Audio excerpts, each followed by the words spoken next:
Assalamualaikum warahmatullahi wabarakatuh. Bismillah, alhamdulillah, wassalatu wassalamu ala rasulillah wa ala alihi wa sahbihi mawala ma ba'du. Jumpa lagi di channel ngaji online, mengkaji dan berbagi.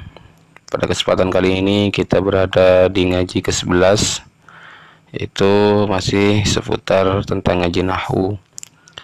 Namun sebelum kita memasuki pembahasan di ngaji ke-11 ini, silahkan subscribe terlebih dahulu channel ngaji online biar tidak kelewatan untuk video-video setelah ini, biar kita bisa melihat atau menyaksikan video berikutnya, yaitu di ngaji ke-12 dan seterusnya.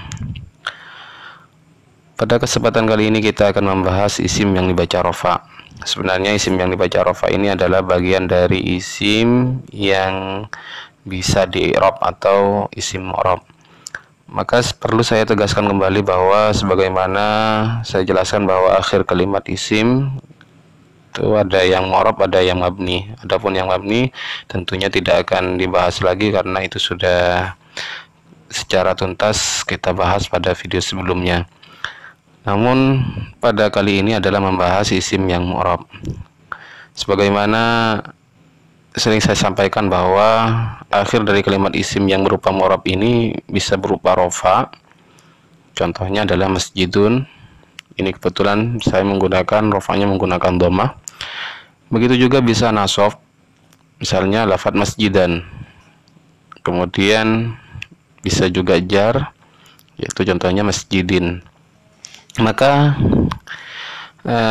membaca akhir kalimat isim yang mu'rab di sini sebenarnya tidaklah begitu sulit, karena kita hanya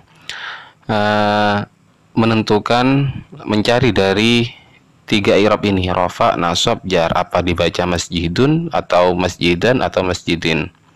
Dan adapun menggunakan dhammah, menggunakan alif, menggunakan waw, itu tergantung dari bentuk kalimatnya. Kalau isim mufrad berarti menggunakan dhammah, dan itu sudah kita pelajari pada video sebelumnya, yaitu ketika mengenal bentuk-bentuk kalimat isim sesuai dengan bentuknya maka tanda i'rabnya menggunakan apa.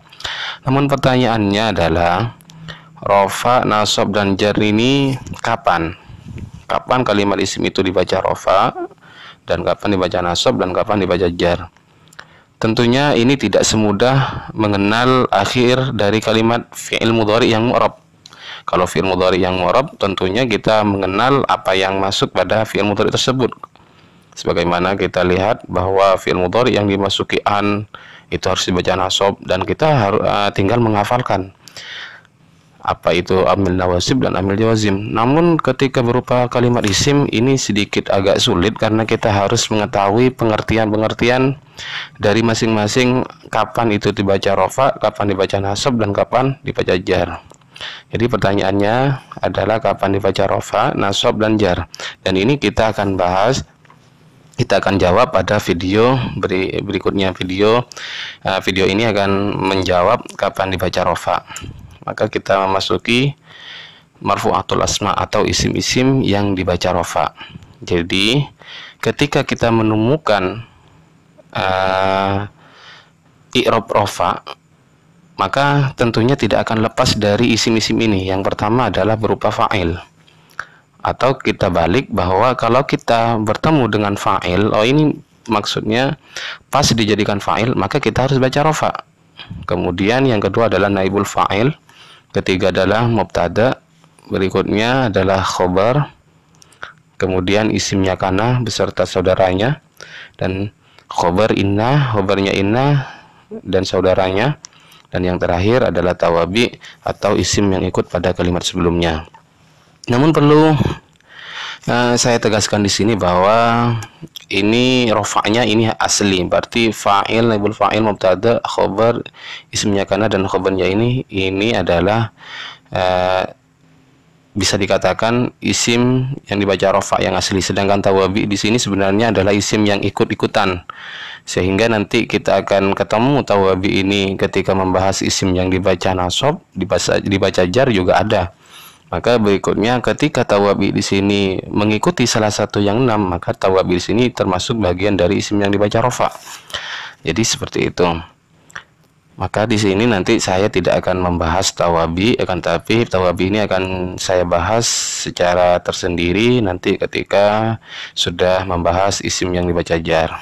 Berarti perlu kita ketahui bahwa kita harus mengenal masing-masing dari yang 6 ini: fa'il, naibul fa'il, mubtada, khobar, isimnya kana, dan khobarnya inna. Baik, kita pertama memasuki saya akan menjelaskan sebelum memasuki fa'il. Kita akan membahas masalah jumlah. Ini ada sedikit jumlah karena yang 6 tadi itu tidak akan lepas dari jumlah ini. Misalnya yang pertama adalah jumlah fi'liyah. Karena sebelum mengenal fa'il, saya akan sedikit membahas masalah fi'il. Perlu diketahui bahwa sebenarnya fa'il itu adalah rangkaian dari fi'il. Fi'il ini pada dasarnya, fi'il dalam sebuah susunan kata tidak akan lepas dari fi'il. Fi'il ini adalah kata kerja. Kemudian fa'il ini adalah pelaku atau subjek. Kemudian maf'ul bih ini adalah objek. Contohnya qara'a Zaidun al-Qur'ana misalnya. Qara'a ini artinya pekerjaan, membaca. Siapa yang membaca? Pelakunya adalah Zaid. Ini namanya fa'il. Al-Qur'ana ini adalah objeknya, membaca Al-Qur'an. Maka kalau diterjemahkan, Zaid membaca Al-Qur'an. Jadi ini namanya jumlah fi'liyah. Fi'il, fa'il, maf'ul bih. Namun maf'ul bih ini tidak wajib. Bisa saja berupa fi'il dan fa'il saja, sudah cukup. Maka ketika fi'il itu ada maf'ul bihnya, maka ini namanya fi'il muta'addi, fi'il yang tidak pas atau fi'il yang membutuhkan pada maf'ul bih. Kalau tidak ada maf'ul bihnya, maka di sini tidak pas pemahamannya. Misalnya qara'a Zaidun, Zaid membaca. Kita perlu bertanya, ini membaca apa? Maka dijawablah dengan maf'ul bih, membaca Al-Qur'an. Maka ini namanya fi'il muta'addi. Maka berikutnya ini saya tampilkan, ada terkadang fi'il itu hanya berupa fa'il, hanya dipasangkan dengan fa'il. Contoh, qama Zaidun.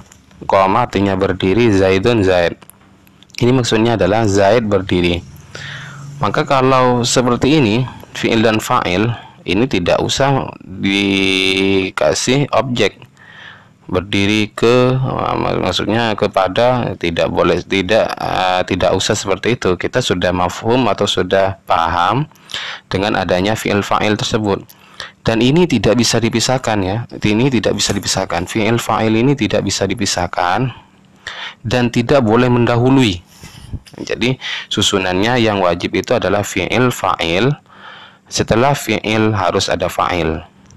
Kemudian ada pun maf'ul bih di sini, karena maf'ul bih ini adalah hanya berupa imbuhan, maka di sini juga ini diibaratkan anak.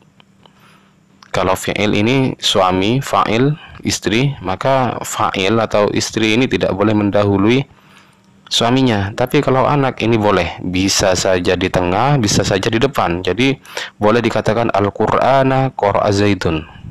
Ini boleh. Al-Quran Zaid membaca, seperti itu.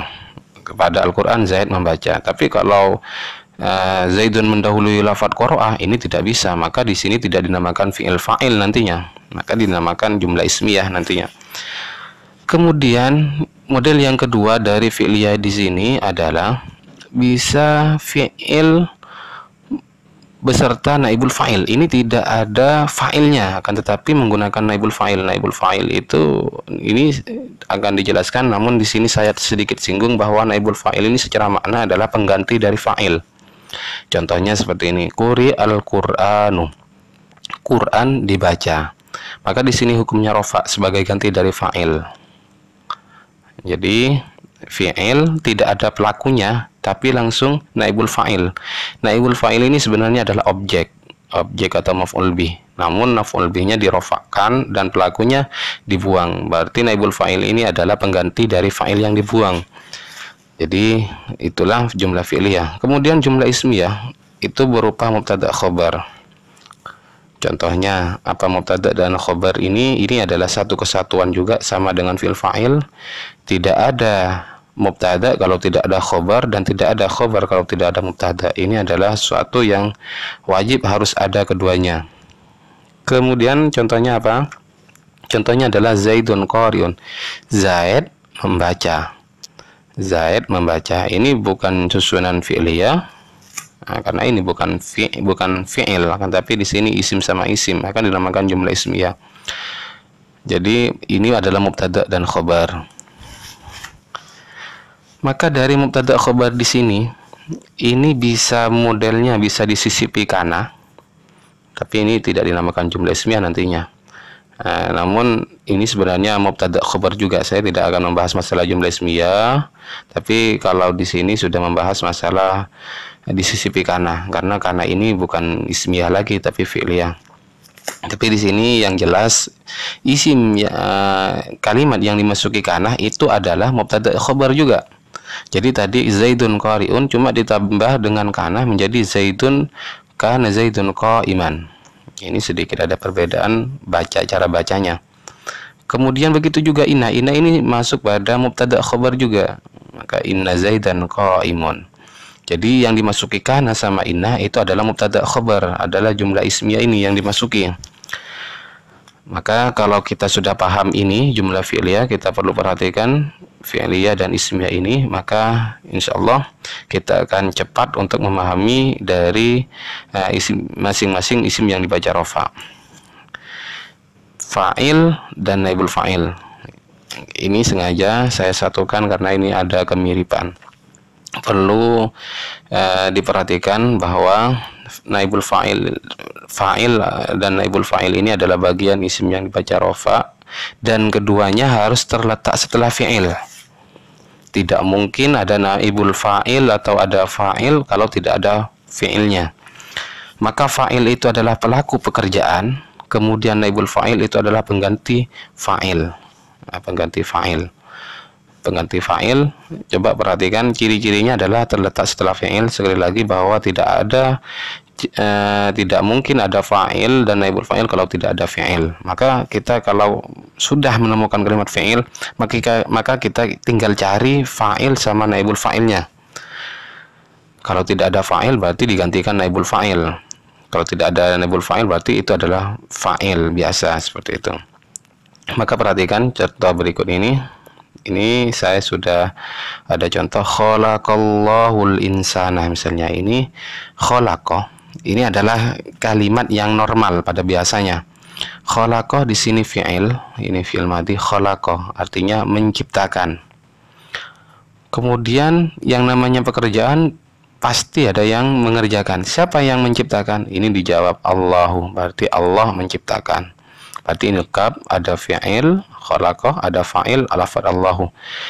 Dan tentunya bertanya-tanya, menciptakan apa? Berarti ini butuh maf'ul bih. Berarti maf'ul bih dipasang. Maf'ul bih dipasang, kemudian ternyata yang menjadi maf'ul bihnya adalah lafadz al-insana. Khalaqallahul insana. Allah menciptakan manusia. Maka di sini namanya susunan fi'il, fa'il dan maf'ul. Ini pada dasarnya ini adalah lengkap semua. Kemudian ketika pelaku itu dibuang, ini tadi perhatikan bahwa lafadz Allah ini adalah fa'il. Sekarang dibuang, kemudian al-insana digeser dan dibaca al-insanu. Ini buang, fa'ilnya dibuang. Jadi tadi lafadz Allahu dibuang, kemudian al-insana menempati pada kedudukan fa'il yang dibuang tersebut dan harus dibaca rofa. Nah, inilah yang dinamakan naibul fa'il. Maka sebenarnya naibul fa'il itu adalah objek. Dari segi pemahaman objek. Nah, coba kita perhatikan, khalaqa yang menciptakan adalah Allah, yang menciptakan apa? Al-insana menciptakan manusia. Berarti manusia ini adalah objek. Namun ketika dibuang lafadz Allah, sekarang al-insanu di sini tetap dijadikan objek, maka dijadikanlah namanya naibul fa'il. Kemudian fi'ilnya diganti. Sedikit diganti, yang pertamanya khalaqah, kemudian dibaca khuliqah. Maka artinya beda. Khalaqah artinya tadi menciptakan, tapi kalau khuliqah artinya diciptakan manusia. Jadi sama saja khalaqallahul insana dengan khuliqal insanu. Tapi apa bedanya? Bedanya adalah kalau khuliqal insanu tidak ada pelakunya, Kemudian kalau khalaqallahul insana, di sini ada pelakunya, ini namanya fa'il, sedangkan di sini namanya naibul fa'il. Jadi itulah perbedaan antara fi'il dan fa'il. Jadi fa'il itu pelaku, naibul fa'il itu adalah objek sebagai pengganti objek yang dibaca rafa yang menggantikan kedudukan fa'il yang dibuang. Itu namanya naibul fa'il.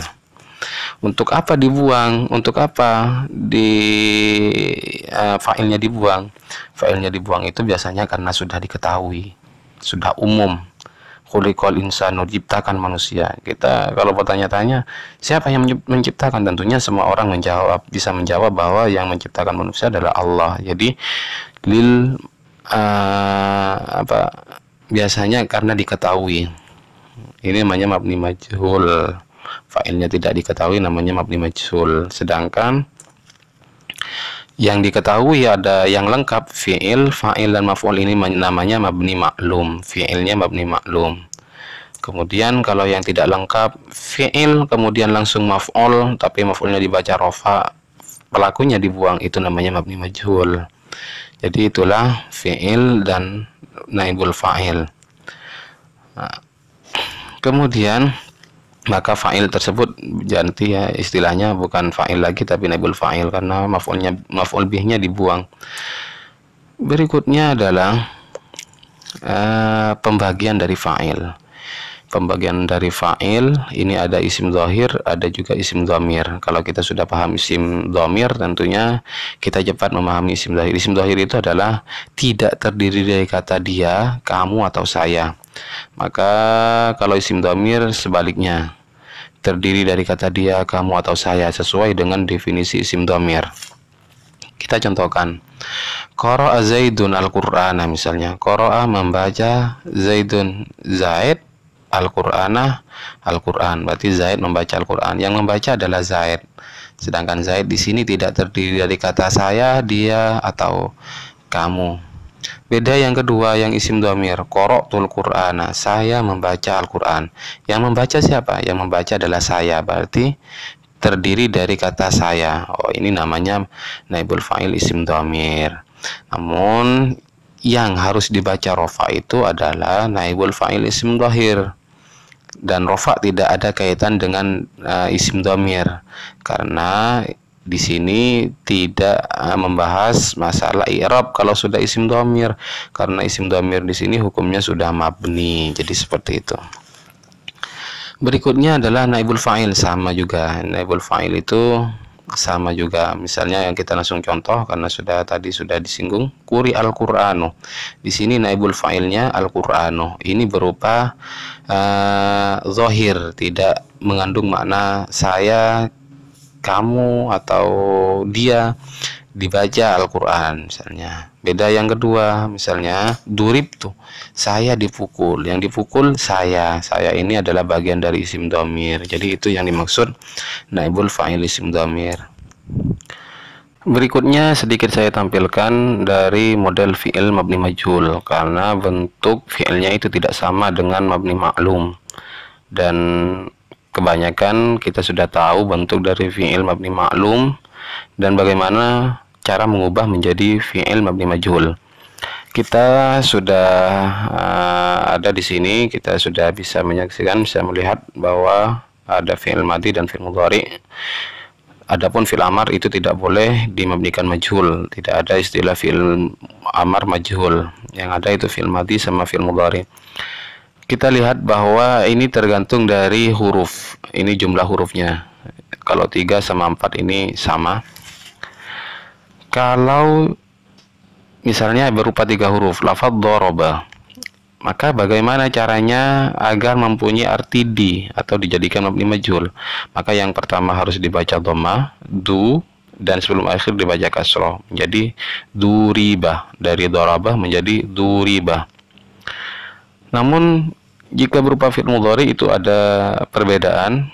Dari kata yadribu, yang pertama sama, harus dibaca dhammah, sama dengan fi'il mudhari dibaca yud, dan sebelum akhir dibaca fathah menjadi yudrabu. Jadi yadribu menjadi yudrabu. bisa dibaca sendiri dari kata akhraja menjadi ukhrija, dhammah dan kasrah sebelum akhir. Fi'il mudhari'nya dari kata yakhruju menjadi yukhraju. Kemudian yang berupa 5 huruf ini adalah berupa sulasi mazid umasi tasallama, misalnya dari kata tasallama ini menjadi tusullima. Yang pertama dan yang kedua dibaca dhammah dan sebelum akhir dibaca kasroh. Berupa fi'il madhi, adapun berupa fi'il mudhari adalah dari kata yatasallamu menjadi yutasallamu. Jadi itulah bentuk dari mabni majhul berupa 5 huruf. Begitu juga yang 6 huruf misalnya. Maka kalau 6 huruf yang pertama dan yang ketiga dari kata istaf'ala menjadi ustuf'ila. Yang pertama dan yang ketiga dibaca dhammah, sebelum akhir dibaca kasrah. Yastaf'ilu menjadi yustaf'alu. Ini sama dhammah pertama namun sebelum akhir, dan huruf yang ketiga dibaca fathah menjadi yastaf'ilu menjadi yustaf'alu. Dan yang terakhir berupa bin ajwaf. Ini agak sedikit beda juga dari kata qala menjadi qila, karena di sini berupa ada huruf illat. Maka di sini yang huruf pertama dibaca kasroh, kemudian huruf alifnya diganti menjadi ya, karena yang pantas untuk kasroh itu adalah ya.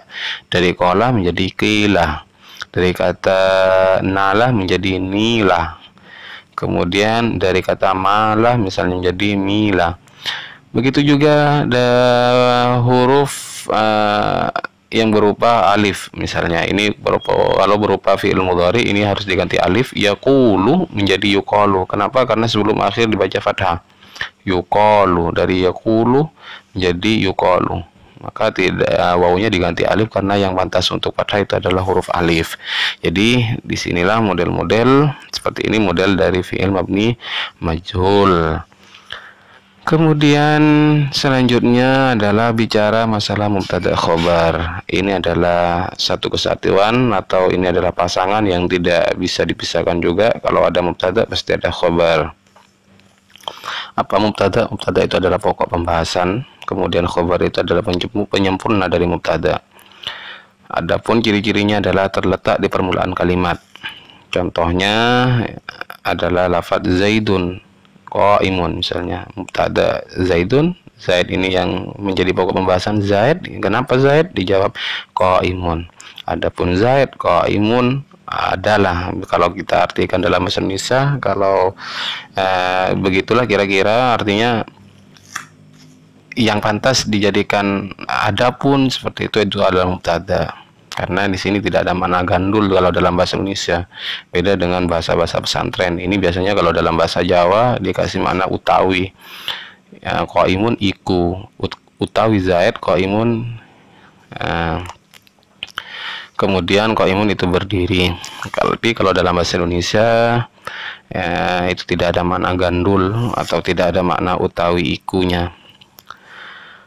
Itu adalah mubtada, dan ini banyak kita temukan dalam Al-Quran, dalam teks yang berupa bahasa Arab mubtada khobar tersebut. Dan ini yang dimaksud menjadi permulaan kalimat ini tidak harus di awal kata, tidak. Maksudnya ketika kalimat tersebut berhenti kemudian mau mulai lagi, itu biasanya mubtada khobar. Dan selanjutnya adalah pembagiannya. Pembagian dari mubtada ini sama, ada isim zahir, isim dhamir. Kita langsung contoh saja, zaidun qaimun misalnya. Jadi mubtada'nya adalah zaid, ini bukan berupa dia, saya dan kamu. Qaimun ini khobar namanya. Ini yang dibahas adalah mubtada'nya. Mubtada'nya tidak berupa isim dhamir, akan tetapi di sini adalah mubtada isim zahir. Beda yang kedua. Yang kedua adalah contoh dari mubtada isim dhamir. Contohnya huwa qaimun, dia berdiri, atau anta qaimun misalnya, ana qaimun. Itu adalah mubtada isim dhamir. Adapun khobar ini ada sedikit lebih banyak daripada mubtada, karena khobar itu bukan masalah zahir atau dhamir, tetapi kalau dalam istilah khobar itu ada namanya khobar mufrad. Dalam bab mufrad, bab khobar, yang dimaksud mufrad itu adalah tidak terdiri dari jumlah atau syibul jumlah. Artinya khobarnya itu satu kata.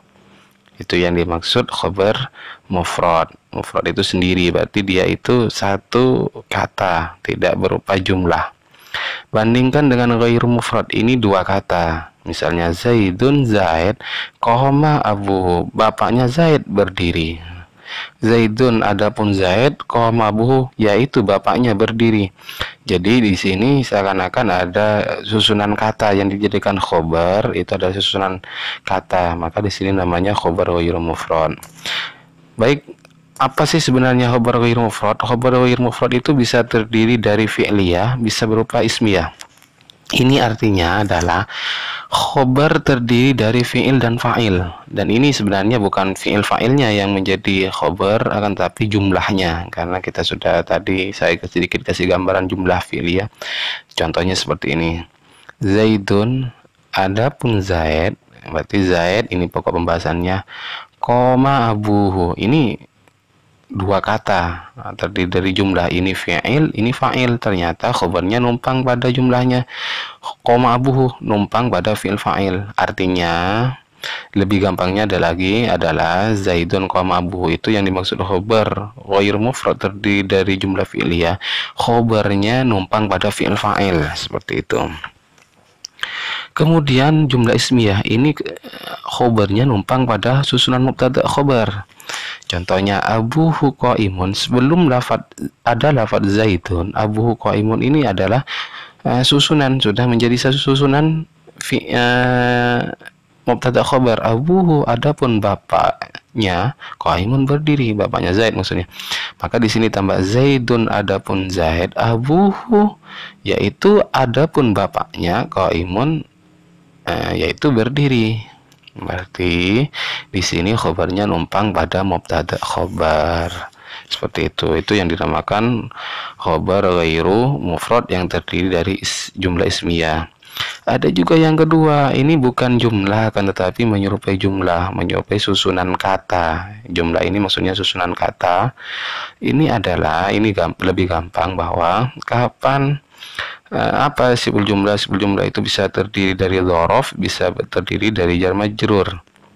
Dzaraf itu artinya tempat atau waktu, atau ada namanya dzaraf zaman atau makan. Misalnya indaka, indaka ini adalah tempat, di sisimu, Zaid di sisimu, atau Zaidun amamal madrasati, Zaid di depan. Nah, itu adalah tempat. Berarti ketika khobarnya terdiri dari makna tempat atau makna waktu, itu namanya khobar ghairu mufrad yang terdiri dari syibul jumlah dan terdiri dari dzaraf. Yang kedua lebih gampang lagi, yaitu berupa jar majrur.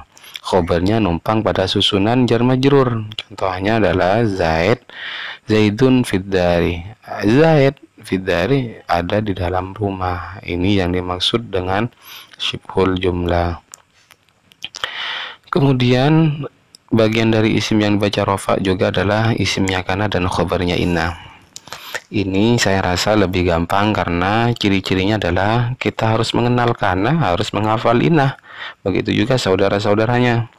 Ciri-cirinya adalah terletak setelah keduanya, dan perlu saya tegaskan kembali bahwa sebenarnya yang dimasuki kana dan inna itu adalah susunan mubtada khobar. Baik, kita perhatikan contohnya seperti ini. Allahu ghafurun, Allah adapun Allah ghafurun, zat yang maha pengampun. Misalnya Allahu alimun, Allah zat yang maha mengetahui. Ini adalah susunan mubtada khobar. Kita kasih kana atau dimasuki kana. Ketika menemukan kana, maka setelah kana nanti ada sedikit perubahan, yang keduanya antara mubtada dan khobar yang awal mulanya itu sama-sama rofa, maka ketika dimasuki kana ini sedikit beda. Maka lafadz ghafurun, saya ulangi, lafadz ghafurun menjadi ghafuron. Ini hukumnya nasab menjadi ghafuron. Berarti yang dibahas yang termasuk dari isimnya kana ini adalah lafadz Allah. Karena kalau dimasuki kana ini tidak dinamakan mubtada lagi, akan tetapi dinamakan isimnya kana. Seperti itu. Dan khobarnya tidak boleh dibaca rofa lagi, melainkan harus dibaca nasab. Begitu juga, maka Ini maaf, maka lafadz Allah di sini tidak dinamakan mubtada lagi, berarti dinamakan isimnya kana, dan ghafuran dinamakan khabarnya ya kana. Yang kedua adalah inna, maka yang awal mulanya Allahu alimun, maka ketika dimasuki inna maka harus dibaca Allah. Ini yang dimaksud isimnya inna. Dan di sini yang menjadi pokok pembahasan kita, khobarnya inna harus dibaca rofa, dan di sini tidak dinamakan khobar mubtada lagi ya, tetapi dinamakan khobarnya inna. Jadi seperti itu. Maka sebagaimana saya sampaikan bahwa kita mudah untuk mengetahui ini karena kita sudah ditentukan apa saja saudara-saudara yang amal seperti amalnya kana. Maka biasanya lebih gampang lagi kita harus menghafal melalui bait atau melalui nazam. Kakana dhalla bata adha asbaha amsa wa sara laisa zala bariha fatiha wa fakka wa hadil arba'ah li shibhi nafyin aw li nafyin mudba'ah. Kemudian ini segeri kebalik, wa mislu kan ada mamasbuqam bima ka atimadum tamusibun dirhama. Ini kebalik ya. Apa saja saudaranya dhalla, jadi sama dhalla dimasuki pada masuk dhalla zaidun qaiman, seperti itu. Bata zaidun qaiman, adha zaidun qaiman. Namun sedikit saya tambahkan bahwa dari saudaranya kanah yang berupa zalah, bariha, fatihah, wamfaka itu harus didahului nafi atau syibhu nafi, jadi harus berupa ada makna tidak di depan. Misalnya mazala, seperti itu. Mazala, ma barihah, ma fatihah. Jadi itu yang dimaksud zala bariha yang 4 wahadil arba'ah li syibhi nafyin aw li nafyin mudba'ah. Dan ini insyaallah nanti kalau ada kesempatan ketika sudah selesai pengantar dari ilmu nahwu ini hanyalah sebatas pengantar. Namun insya Allah bisa dipraktikkan juga. Nantinya ada kesempatan kita baru melengkapi kekurangan-kekurangan yang ada pada ngaji online nahwu ini. Begitu juga dengan inna. Yang inna kita tinggal hafalkan. Anna sama dengan inna. Laita, lakinna, la'alla, ka'anna, dan ya ka'anna terakhir. Ada anna, laita, lakinna, la'alla, ka'anna. Adapun fungsi-fungsinya kita bisa lihat pada kesempatan-kesempatan yang lain. Kita akan bahas apa itu laita, lakinna, la'alla. Namun yang jelas kalau ada seperti ini nantinya harus dibaca nasab dan harus dibaca rofa. Mubtada'nya menjadi isim dibaca nasab dan khobarnya tetap dibaca rofa. Itu yang dimaksud amalnya inna dan saudara-saudaranya. Dan terakhir begitu juga bukan hanya kana tetapi dan saudara-saudaranya ini yang ditasrif dari kana, misalnya yakunu fi'il mudhari'nya itu sama berfungsi sebagaimana kana, amal sebagaimana kana, bisa merofakkan dan bisa menasabkan. Misalnya kun, itu fi'il amar, kun aliman, jadilah aliman berarti khobar. Wala takun jahilan, itu fi'il nahinya juga amal sebagaimana amalnya kana. Jadi demikianlah dari isim yang dibaca rofa. Insyaallah kita sudah selesai isim yang dibaca rofa. Tinggal nantinya pada kesempatan setelah ini insyaallah saya usahakan untuk cepat praktik baik. Saya ambilkan pertama nanti biar mempermudah, ambilkan dari Al-Quran. Kita akan menebak ini isim yang dibaca rofa menjadi mubtada, ini khobar. Namun hanya sebatas isim yang dibaca rofa, tanda-tanda dan pembagian-pembagian kalimat yang sudah saya bahas pada video-video sebelumnya. Namun yang belum tentunya kita akan lewati terlebih dahulu sambil kita menunggu pada isim-isim yang dibaca nasab. Jadi demikianlah para sahabat-sahabat ngaji online. Mudah-mudahan masih ada kesempatan, mudah-mudahan diberi kesehatan, dan jika video ini bermanfaat silakan untuk di like dan di share, dan silakan tunggu video-video berikutnya, yaitu kita akan membahas masalah isim yang dibaca nasab. Ketika kita sudah tahu isim yang dibaca nasab, maka kita tahu kapan isim itu dinasobkan. Begitu juga sebagaimana tadi, ketika kita sudah mempelajari isim yang dibaca rafa, kita bisa menentukan kapan isim itu dibaca rafa.